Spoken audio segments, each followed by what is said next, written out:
Hi, hello, welcome to YouTube class, Hoysala online class with me Swati Mohan, and the class is for first year BCom second semester cost accounting. So, in today's topic, we are going to discuss about problem related to cost sheet. So, this is the important class.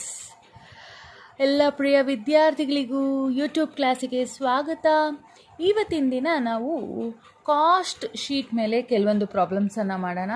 ನಿನ್ನೆ ದಿನ ನಿಮ್ಗಾಗಲೇ ಈ cost sheet format ಬಗ್ಗೆ ಒಂದಿಷ್ಟು ಮಾಹಿತಿಯನ್ನು ತಿಳಿಸ್ಕೊಟ್ಟಿದ್ದೆ.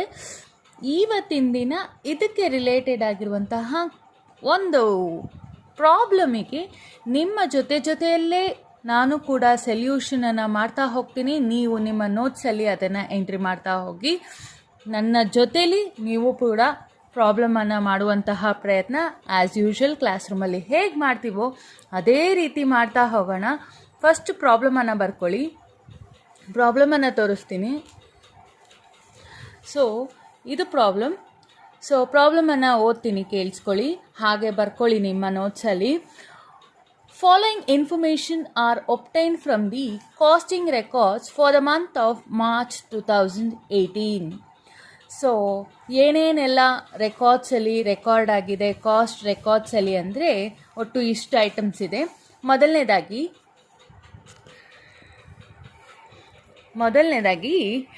ರಾ materials purchased during the month. Purchases ಇಲ್ಲಿ raw material purchased during the month.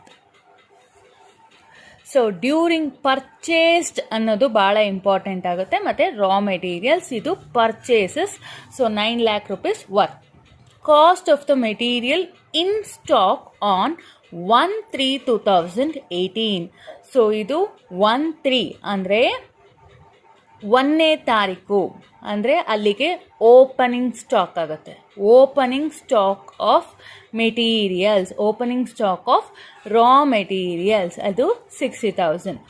Carriage inwards. So carriage inwards ಅಂತ ಬಂದಾಗ ಈ ಕ್ಯಾರೇಜ್ ಇನ್ವರ್ಡನ್ನು ನಾವು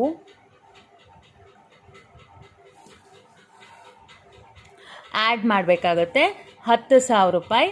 ಸೊ 10,000 ರೂಪಾಯಿ ಅಲ್ಲಿ ಕ್ಯಾರೇಜ್ ಇನ್ವರ್ಡ್ಸ್ ಅಂದರೆ ಮೆಟೀರಿಯಲ್ಸ್ ಇನ್ವರ್ಡ್ ಬರ್ತಾ ಇರೋವಂಥದ್ದು, ಬರ್ತಾ ಇದೆ ಆಫೀಸ್ ಫ್ಯಾಕ್ಟ್ರಿ ಒಳಗಡೆ ಬರ್ತಾ ಇದೆ ಅಂತ ಅಂದರೆ ಅದನ್ನು ನಾವು ಆ್ಯಡ್ ಮಾಡ್ತಾ ಇದ್ದೀವಿ. ಇನ್ವರ್ಡ್. ಔಟ್ವರ್ಡ್ ಅಂದರೆ ಲೆಸ್ ಮಾಡ್ತೀವಿ. ಓಕೆನಾ? ಸೊ ಇದು opening stock of the raw materials ಜೊತೆಗೆ ಪರ್ಚೇಸಸ್ನ ಆ್ಯಡ್ ಮಾಡಿ ಕ್ಯಾರೇಜ್ ಇನ್ವರ್ಡ್ಸನ್ನು ಕೂಡ ಆ್ಯಡ್ ಮಾಡಬೇಕಾಗುತ್ತೆ. ಮತ್ತು ವೇಜಸ್ ಪೇಡ್ ಇದು ಡೈರೆಕ್ಟ್ ಎಕ್ಸ್ಪೆನ್ಸಸ್ ಆಗುತ್ತೆ.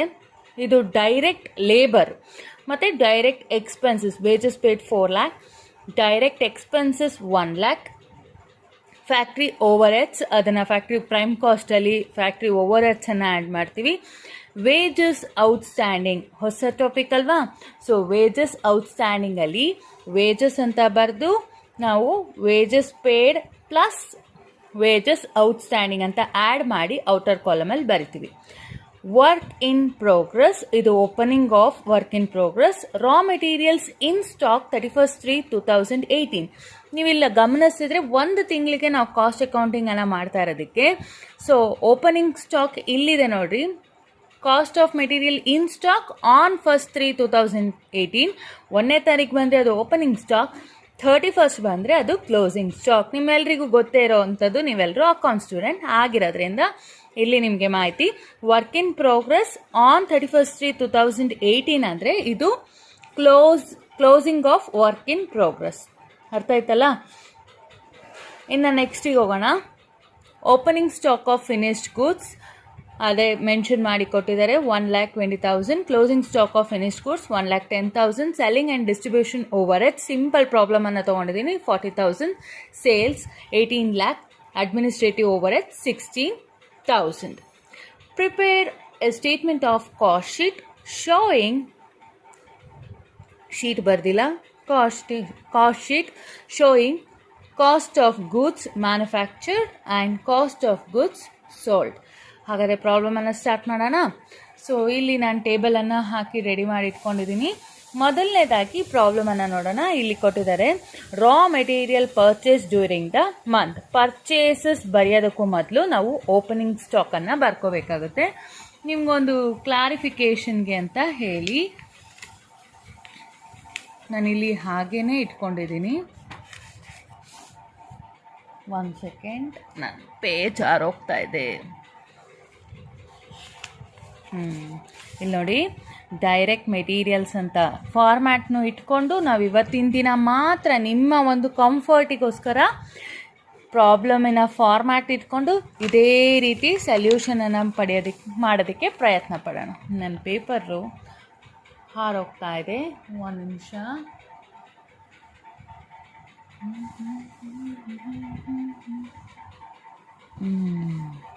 ಓಕೆ, ಒತ್ತಿಗಿಟ್ಟಿದ್ದೀನಿ. ಓಕೆ, ಈಗ ನಾವು ಡೈರೆಕ್ಟ್ ಮೆಟೀರಿಯಲ್ಸನ್ನು ಬರಿಬೇಕು.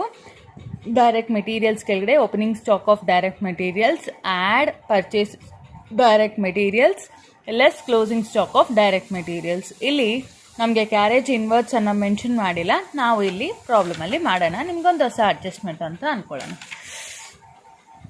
ಸೊ ಮಾಡೋಣ.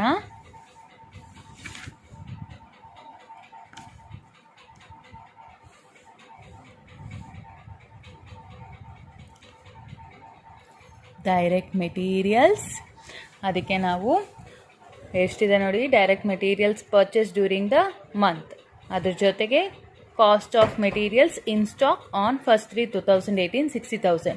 ಸೊ ಇದು ಒಂದು ಟಿಕ್ ಹಾಕ್ಕೊಳ್ಳೋಣ. ನಾವಿಲ್ಲಿ ಇದನ್ನು ಎಂಟ್ರಿ ಮಾಡೋಣ. Opening stock of direct materials inner ಕಾಲಮಲ್ಲಿ ಬರ್ಕೊಳ್ಳಿ 60,000 ಆಯ್ತಲ್ಲ. ನೆಕ್ಸ್ಟ್ ಈಗ raw material purchase during the month, ಇಲ್ಲಿ ನಾವು ಪರ್ಚೇಸಸ್ ಅಂತ ಬರಿಬೇಕು.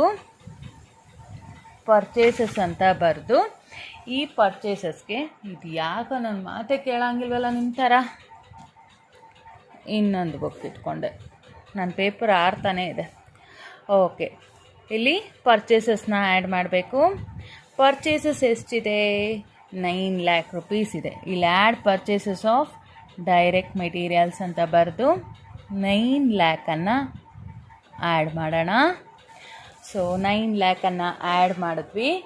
ಅದಕ್ಕೆ ನಾವು ಕ್ಯಾರೇಜ್ ಇನ್ವರ್ಡ್ ಅಂತ ಇನ್ನೊಂದು ಕೊಟ್ಟಿದ್ದಾರೆ, ಅದನ್ನು ಕೂಡ ಆ್ಯಡ್ ಮಾಡೋಣ. ಒಟ್ಟು 3 ಆಯ್ತು. ಈಗ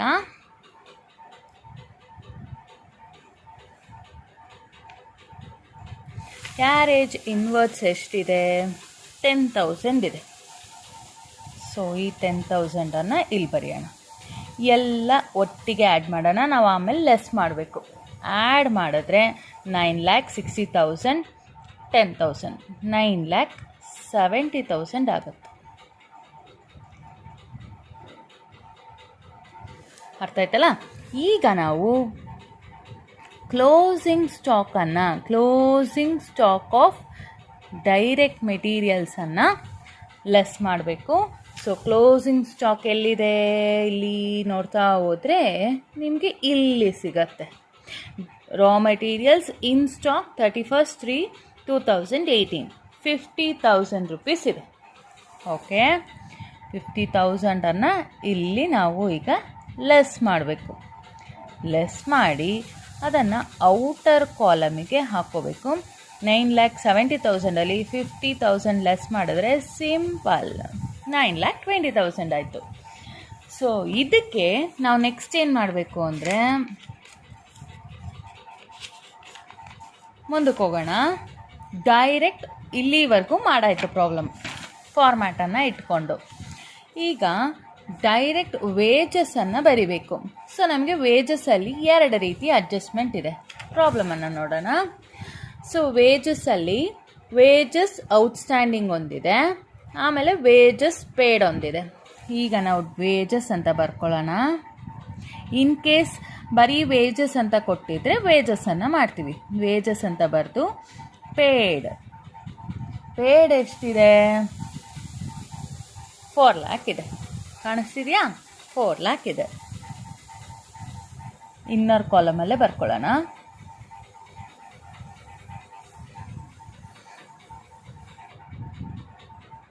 ಇದಕ್ಕೆ ನಾವು ವೇಜಸ್ ಔಟ್ಸ್ಟ್ಯಾಂಡಿಂಗನ್ನು ಆ್ಯಡ್ ಮಾಡಬೇಕು.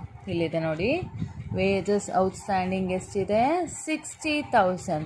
ನಾವಿಲ್ಲಿ 2 ಟಾಪಿಕನ್ನು ಕವರ್ ಮಾಡಿದ್ವಿ, ವೇಜಸ್ ಪೇಡ್, ವೇಜಸ್ ಔಟ್ಸ್ಟ್ಯಾಂಡಿಂಗ್, ಆಮೇಲೆ ರಾ ಮೆಟೀರಿಯಲ್ಸ್ ಇನ್ ಸ್ಟಾಕ್ ಎಲ್ಲ ಒಂದು ಟಿಕ್ ಹಾಕ್ಕೊಂಡ್ರೆ ನಿಮಗೆ ಯಾವ್ದ್ಯಾವ್ದಾಗಿದೆ, ನಾವು ಇನ್ನು ಯಾವ್ಯಾವ್ದ್ರ ಮೇಲೆ ಪ್ರಾಬ್ಲಮ್ ಮಾಡಬೇಕು ಅಂತ ನೆನಪು ಬರುತ್ತೆ. ಅರ್ಥ ಆಯ್ತಾ? ವೇಜಸ್ ಔಟ್ಸ್ಟ್ಯಾಂಡಿಂಗ್ 60,000 ಇದೆ.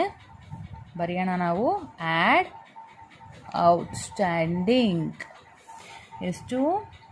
60,000. ಇದನ್ನು ಔಟರ್ ಕಾಲಮಲ್ಲಿ ಬರೆಯೋಣ.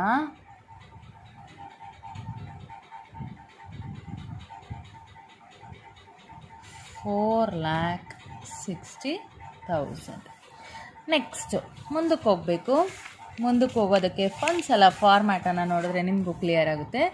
ಡೈರೆಕ್ಟ್ ಎಕ್ಸ್ಪೆನ್ಸಸ್ಸನ್ನು ಬರಿಬೇಕು. ನಮಗೆ ಕೊಟ್ಟಿದ್ದಾರೆ ಡೈರೆಕ್ಟ್ ಎಕ್ಸ್ಪೆನ್ಸಸ್ಸು, ನೋಡೋಣ.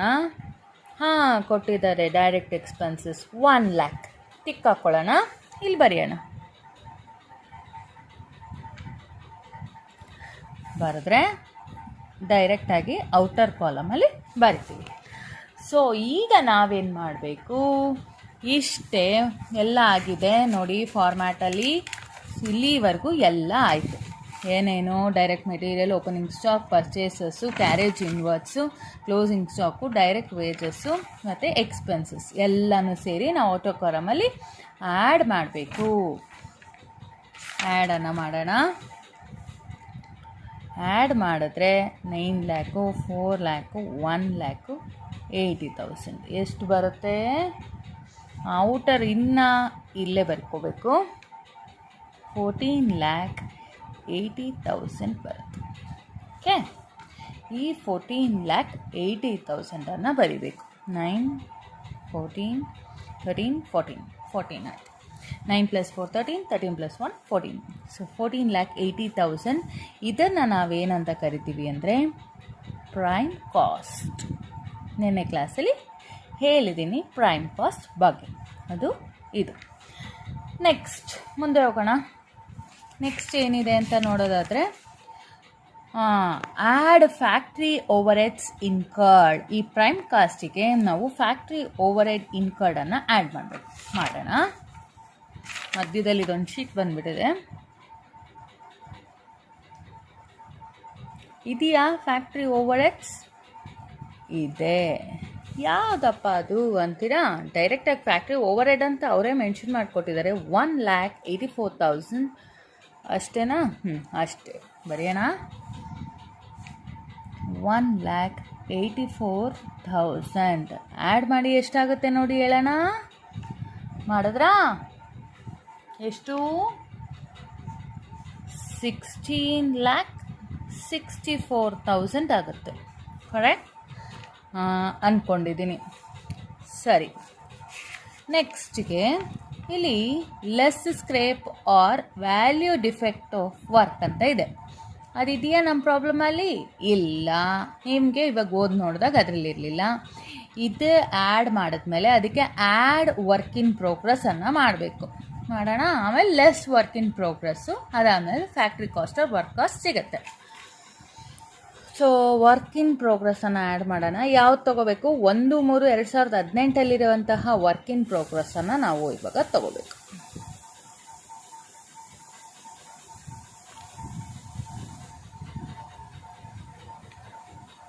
ಪ್ರೋಗ್ರೆಸ್ ವರ್ಕ್ ಇನ್ ಪ್ರೋಗ್ರೆಸ್ ಎಷ್ಟಿದೆ? ಓಪನಿಂಗ್ ಅಂತ ಬರೆಯೋದನ್ನು ಮರಿಬೇಡಿ. ಸೊ ಒಂಚೂರು ಲೈನ್ ಮಿಸ್ ಆಗ್ತಿದೆ. ಕೈಯಲ್ಲಿ ಮೊಬೈಲ್ ಇಟ್ಕೊಂಡು ನನಗೆ ರೆಕಾರ್ಡ್ ಮಾಡೋದು ಕಷ್ಟ ಆಗ್ತಾಯಿದೆ. ವರ್ಕ್ ಇನ್ ಪ್ರೋಗ್ರೆಸ್ 24,000 ಇದೆ. 24,000 ಆ್ಯಡ್ ಮಾಡಿದ್ರೆ 16,788 16,88,000 ಆಗುತ್ತೆ. ಈ 16,88,000ಗೆ ನಾವು ಲೆಸ್ ಮಾಡಬೇಕಾಗತ್ತೆ. ಲೆಸ್ ಮಾಡೋಣ. Work in progress closing. ನಾನು ಸಿಂಪಲಾಗಿ ಬರಿತೀನಿ, ನೀವು ಬರೆಯುವಾಗ ದೊಡ್ಡದಾಗಿ ಬರ್ಕೊಳ್ಳಿ, ಆಯಿತಾ? ಸೊ ಕ್ಲೋಸಿಂಗನ್ನು ಮಾಡಬೇಕು. 31/3/2018 ಆಗಿರೋದ್ರಿಂದ ಇದು ಕ್ಲೋಸಿಂಗ್ ಅಂತ ತಗೊತೀವಿ. 30,000 ಕ್ಲೋಸಿಂಗು. ಇದನ್ನೇನು ಮಾಡಬೇಕು ನಾವು? ಲೆಸ್ ಮಾಡಬೇಕು. ಸೊ 30,000 ಲೆಸ್ ಮಾಡಿದ್ರೆ ಎಷ್ಟಾಗುತ್ತೆ? ಸಿಂಪಲ್ 60, 58,000 ಲೆಸ್ ಮಾಡಿದ್ರೆ ಕರೆಕ್ಟ್ ಇದೆಯಾ ನೋಡ್ಕೊಳ್ಳಿ. So less ಮಾಡಾಯಿತು. ಇದಕ್ಕಿನ್ನೇನು ನಾವು ಅಡ್ಜಸ್ಟ್ಮೆಂಟ್ ಮಾಡೋದಿಲ್ಲ ತಾನೇ. ಇದೆ factory cost or work cost. Hope you all understand. Easy, ಸುಲಭ. ಕೆಲವು ಬಾರಿ ಏನಾಗುತ್ತೆ, ನೆಕ್ಸ್ಟ್ ಕ್ಲಾಸಲ್ಲಿ ಹೇಳುವಂತಹ ಪ್ರಾಬ್ಲಮಲ್ಲಿ ಸ್ವಲ್ಪ ಚೇಂಜಸನ್ನು ಮಾಡೋಣ. ಇದು ಜಸ್ಟ್ ಟ್ರೈಲರ್ ಅಷ್ಟೇ, ಪಿಕ್ಚರ್ ಅಭಿ ಬಾಕಿ ಹೇ. ಫ್ಯಾಕ್ಟ್ರಿ ಓವರ್ ಹೆಡ್ಸಲ್ಲಿ ಬರುವಂತಹ ಕೆಲವೊಂದು ಪಾಯಿಂಟ್ಗಳನ್ನ ಮೆನ್ಷನ್ ಮಾಡಿ ಕೊಟ್ಟಿರ್ತಾರೆ. ನಾವು ಆವಾಗ ಯಾವುದ್ಯಾವ್ದ್ರ ಕೆಳಗಡೆ ಬರಿಬೇಕು ಅಂತ ಬರಿಬೇಕಾಗುತ್ತೆ. ಇವಾಗ ನಿಮಗೆ ಸಿಂಪಲಾಗಿ ಅರ್ಥ ಆಗುವಂತಹ ಪ್ರಾಬ್ಲಮನ್ನು ಮಾಡಿ ತೋರಿಸ್ತಾ ಇದ್ದೀನಿ. ಇದು ಫ್ಯಾಕ್ಟ್ರಿ ವರ್ಕ್ ಕಾಸ್ಟ್ ಆಯಿತು. ಇಲ್ಲಿವರೆಗೂ ಬಂದ್ವಿ ಈಗ, ಹೌದಾ? Next add administration and office overhead. ಬರೋಣ ಇಲ್ಲಿಗೆ. ಇದೆಯಾ?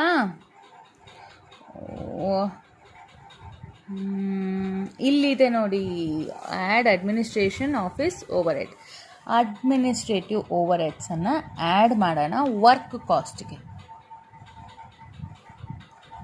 ಎಷ್ಟು ದಿನ ಲಾಕ್ಡೌನ್ ಇರುತ್ತೋ ಗೊತ್ತಿಲ್ಲ. ಸೊ ಪ್ರಾಬ್ಲಮ್ಸನ್ನು ಜೊತೆಗೆ ಕಲಿಯುವಂತಹ ಪ್ರಯತ್ನನ ಪಡಿ. ಓವರ್ ಹೆಡ್ಸ್ ಅಮೌಂಟ್ ಎಷ್ಟಿದೆ? 60,000 ಇದೆ. ಆ್ಯಡ್ ಮಾಡೋಣ. ಆ್ಯಡ್ ಮಾಡಿದ್ರೆ ಎಷ್ಟು ಬರುತ್ತೆ? 17,18,000 ಆಗುತ್ತೆ. 58 + 60 ಅಷ್ಟಾಗುತ್ತೆ. 1,18,000 ಆಗುತ್ತೆ. ಪ್ಲಸ್ 16 lakh ಆಯಿತಾ? 17,18,000. ಇದಕ್ಕೆ ಕಾಸ್ಟ್ ಆಫ್ ಪ್ರೊಡಕ್ಷನ್ ಅಂತ ಕರೀತಾರಂತೆ. ನೋಡಿ ಇಲ್ಲೇ ಇದೆ. ಅಡ್ಮಿನಿಸ್ಟ್ರೇಟಿವ್ ಓವರ್ ಹೆಡ್ಸನ್ನು ಆ್ಯಡ್ ಮಾಡಿದ್ರೆ ಅದು ಬರುವಂತಹ ಟೋಟಲ್ಗೆ ಕಾಸ್ಟ್ ಆಫ್ ಪ್ರೊಡಕ್ಷನ್ ಅಂತ ಕರೀತಾರಂತೆ. ಅದಕ್ಕೊಂದು ನಾಮಕರಣ ಮಾಡೋಣ, cost of production. Okay, fine. ಈಗ ನೆಕ್ಸ್ಟ್ ನಾವು ಮಾಡಬೇಕಾಗಿರೋದು ಏನಪ್ಪ ಅಂದರೆ add opening stock of finished goods. ಎಲ್ಲಿ? ಕಾಸ್ಟ್ ಆಫ್ ಪ್ರೊಡಕ್ಷನ್ಗೆ ಓಪನಿಂಗ್ ಸ್ಟಾಕ್ ಆಫ್ ಫಿನಿಶ್ಡ್ ಗೂಡ್ಸನ್ನು ಆ್ಯಡ್ ಮಾಡಬೇಕು, ಕ್ಲೋಸಿಂಗ್ ಸ್ಟಾಕ್ ಆಫ್ ಫಿನಿಶ್ಡ್ ಗೂಡ್ಸ್ನ ಲೆಸ್ ಮಾಡಬೇಕು. ಅದು ಬಂದಿರೋದಕ್ಕೆ ಕಾಸ್ಟ್ ಆಫ್ ಗೂಡ್ಸ್ ಸೋಲ್ಡ್ ಅಂತ ಕರಿತೀವಿ. Cost of production goods sold ಅಂತ ಬರೆದು ಅದಕ್ಕೆ ಆ್ಯಡ್ ಸೆಲ್ಲಿಂಗ್ ಆ್ಯಂಡ್ ಡಿಸ್ಟ್ರಿಬ್ಯೂಷನ್ ಓವರ್ ಹೆಡ್ಸನ್ನು ಬರಿಬೇಕಾಗುತ್ತೆ. ಮಾಡೋಣ.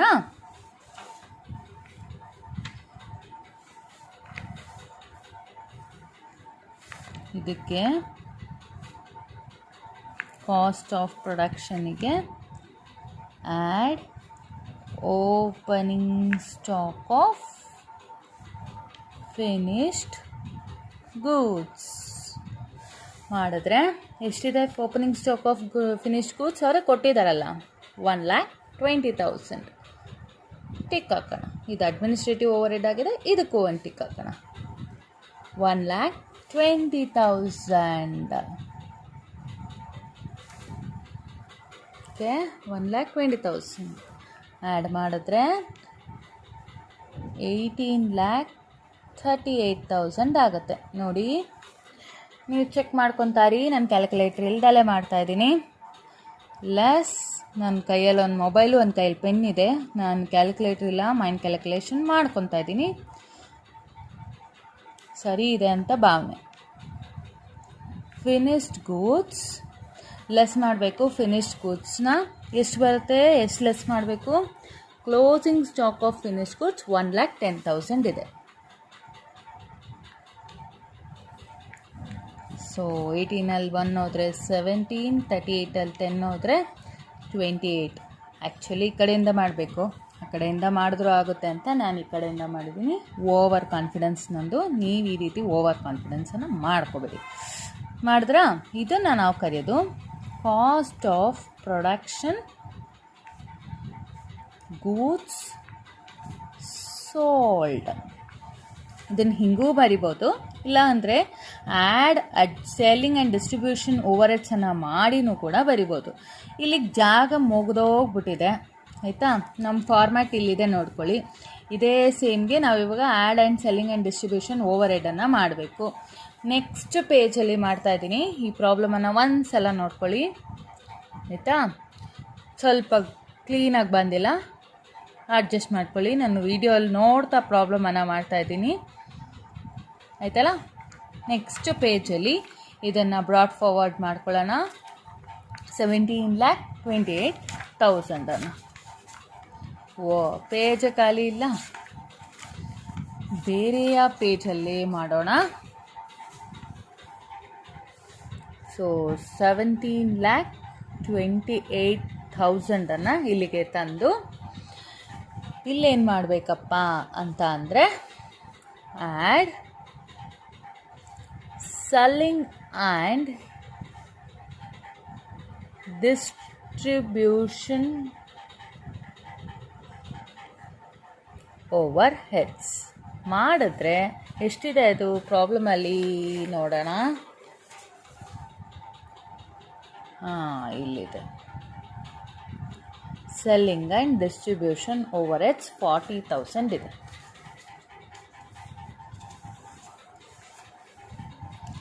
ಏನು ಮಾಡಬೇಕು, ಅದನ್ನು ಆ್ಯಡ್ ಮಾಡಬೇಕು.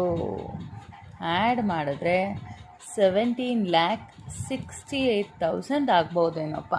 ಕರೆಕ್ಟ್. ಇಲ್ಲಿಗೆ ಪ್ರಾಬ್ಲಮ್ ಮುಗೀತಾ. ಫಾರ್ಮ್ಯಾಟ್ ಇಲ್ಲೇ ಇದೆ ನೋಡಿ. ಸೊ ಈಗ ಕಾಸ್ಟ್ ಆಫ್ ಸೇಲ್ಸ್, ಈ ಒಂದು ಇದಕ್ಕೆ ಏನಂತ ಕರೀತಾರೆ ಅಂದರೆ, ಈ 17 ಲ್ಯಾಕಿಗೆ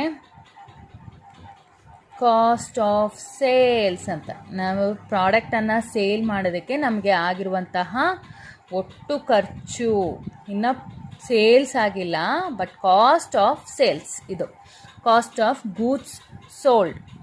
ಈಗ ಒಂದು ಪ್ರಾಡಕ್ಟ್ ಮಾಡೋದಕ್ಕೆ, ಈ ಪೆನ್ ಮಾರೋದಕ್ಕೆ ಅಲ್ಟಿಮೇಟಾಗಿ 10 ರೂಪಾಯಿಗೆ ಮಾರ್ತಾರೆ ಪ್ರಾಫಿಟನ್ನು ಇಟ್ಕೊಂಡು, ಬಟ್ ಈ ಒಂದು ಪ್ರಾಡಕ್ಟನ್ನು ಮ್ಯಾನುಫ್ಯಾಕ್ಚರ್ ಮಾಡೋದಕ್ಕೆ ಒಟ್ಟು ಅವ್ರಿಗೆ 6 ರೂಪಾಯಿ ಖರ್ಚಾಗಿದೆ ಅಂತ ಹೇಳಲ್ವಾ, ಅದು. ಸೊ ಅವರಿಗೆ ಒಂದು ಪ್ರಾಡಕ್ಟನ್ನು ಮ್ಯಾನುಫ್ಯಾಕ್ಚರ್ ಮಾಡೋದಕ್ಕೆ ಆಗಿರುವಂತಹ ಕಾಸ್ಟ್ ಪ್ರೈಸ್ ಇದು 17,68,000. ಸೊ ಇದಕ್ಕೆ ನಾವಿವಾಗ ಏನು ಮಾಡಬೇಕು ಅಂದರೆ, ಇಲ್ಲಿ ನೋಡಿ, ಸೇಲ್ಸಲ್ಲಿ ಮೈನಸ್ ಮಾಡಬೇಕಾಗುತ್ತೆ. ಸೇಲ್ಸನ್ನು ಮೈನಸ್ ಮಾಡಿದ್ರೆ ಯಾವುದನ್ನು, ಕಾಸ್ಟ್ ಆಫ್ ಸೇಲ್ಸ್ ಏನು ಬಂದಿದೆ ನಮ್ಗೆ, ಅಲ್ಟಿಮೇಟ್ ರಿಸಲ್ಟ್ ಏನು ಬಂದಿದೆ, ಇದಕ್ಕೆ ನಾವು ಸೇಲ್ಸನ್ನು ಮೈನಸ್ ಮಾಡಬೇಕು. ಎಷ್ಟಿದೆ ಸೇಲ್ಸು ಅಂತ ನೋಡೋಣ.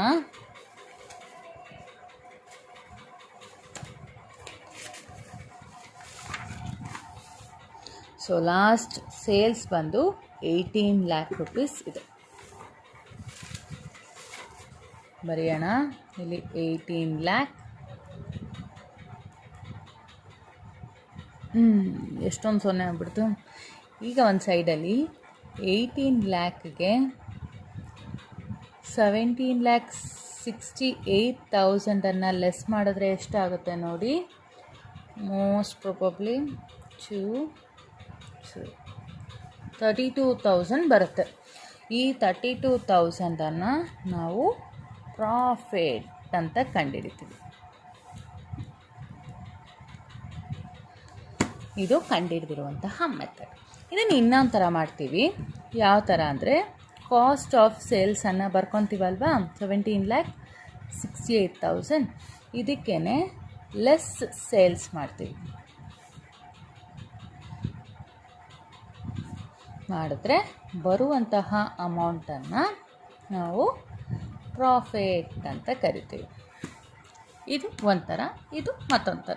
ಎರಡರಲ್ಲಿ ಯಾವ ಥರ ಮಾಡಿದ್ರೂ answer is right, 100% true. So problem ಇದು ಇಷ್ಟು.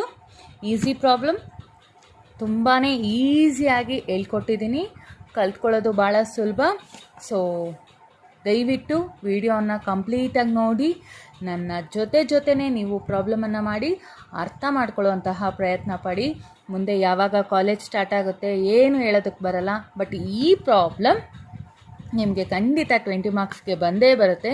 ದಯವಿಟ್ಟು ಎಲ್ಲರೂ ಯಾರ್ಯಾರು ವಿಡಿಯೋ ನೋಡ್ತಾ ಇದ್ದೀರಾ ನಿಮ್ಮ ಫ್ರೆಂಡ್ಸಿಗೂ ವಿಡಿಯೋಸನ್ನು ನೋಡಿ ಪ್ರಾಬ್ಲಮ್ಸನ್ನು ಕಲ್ತ್ಕೊಳ್ಳಿ ಅಂತ ಹೇಳೋಕ್ಕೆ ನಾನು ಇಷ್ಟಪಡ್ತೀನಿ. Have a good day, take care, nice. ಇದ್ರ ಜೊತೆಗೆ ನಿಮ್ಗೊಂದು ಪ್ರಾಬ್ಲಮನ್ನು ಸೆಂಡ್ ಮಾಡ್ತೀನಿ, ಸಾಲ್ವ್ ಮಾಡ್ತೀರಾ? ಸೊ ಒಂದು ಪ್ರಾಬ್ಲಮನ್ನು ಕೊಡ್ತೀನಿ ಟೆಕ್ಸ್ಟ್ ಬುಕ್ಕಲ್ಲಿ.